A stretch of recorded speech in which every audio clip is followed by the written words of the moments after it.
వాస్తవానికి బంగ్లాదేశ్ ఇన్సిడెంట్తో పాటే భారత్లో కూడా ఇన్సిడెంట్స్ క్రియేట్ కావాలన్నటువంటి ప్రయత్నం చేశారు.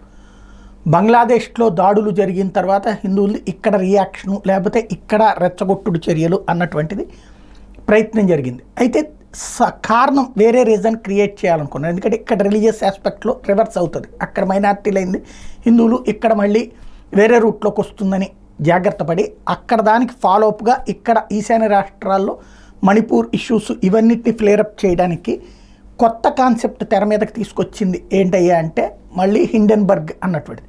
ఆల్రెడీ హిండెన్బర్గ్ని అడ్డుపెట్టి ప్రయత్నించారు, అది కాస్త విఫలమైంది.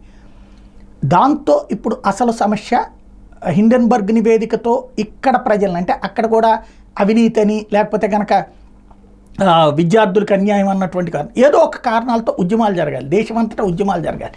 ఇప్పుడు అది సాధ్యం కాకపోయేటప్పటికీ ఒక లాంగ్ స్టాండింగ్ కాదు, షార్ట్ స్టాండింగ్ ప్లాన్ చేశారు. ఈ నెల 22న దేశవ్యాప్తంగా అకస్మాత్తుగా కాంగ్రెస్ పార్టీ ఐఎన్డీఏ కూటమి భాగస్వామి పక్షాలు ఉద్యమాలు చేయటం. ఎవరైనా రియాక్షన్ అంటే ఇవాళ సమస్య వస్తే వెంటనే రియాక్ట్ అవుతారు.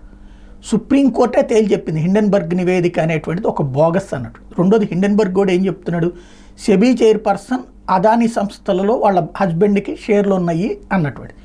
షేర్లు ఇంతకుముందు కొనుక్కున్న మాట వాస్తవమే, అది మా రెగ్యులర్ బిజినెస్లో భాగం. ఎప్పుడైతే నేను సెబీ చైర్పర్సన్ అయ్యానో అది అమ్మేశానని ఆవిడ చెప్తుంది. ఎనఫ్. ఇక్కడ ఇంకోటి, షేర్లు కొనుక్కోవడం తప్పు కాదు, దాంట్లో డైరెక్ట్ పార్ట్నర్లు అయినప్పుడు తప్పు అవుతుంది ఒక ఆస్పెక్ట్. ఎందుకంటే రాహుల్ గాంధీకి కూడా వివిధ సంస్థల్లో షేర్లు ఉన్నాయి కదా, కానీ ఇక్కడ రిలయన్స్లో ఆ లెక్కనైతే మోడీ కూడా కొనుక్కున్నాడు షేర్లు. కాబట్టి అది మోడీ అంబానీకి ఖర్చు పెడుతున్నాడంటే ఏ కోణంలో నుంచి చెప్పుకొస్తారు?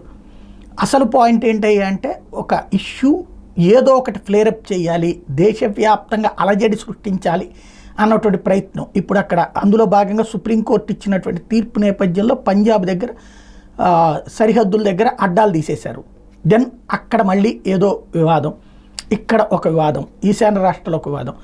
దేశవ్యాప్తంగా ఎక్కడో ప్రతి చోట ఏదో ఒక అంశాన్ని క్రియేట్ చేసి రచ్చ చేయాలన్నటువంటి ప్లాన్ ప్రారంభమైంది. లైక్ బంగ్లాదేశ్ తరహా ఇష్యూ క్రియేట్ చేయాలని చూస్తున్నారు. మరి దేశం ఎలా ఎదుర్కొంటుందో చూడాలి.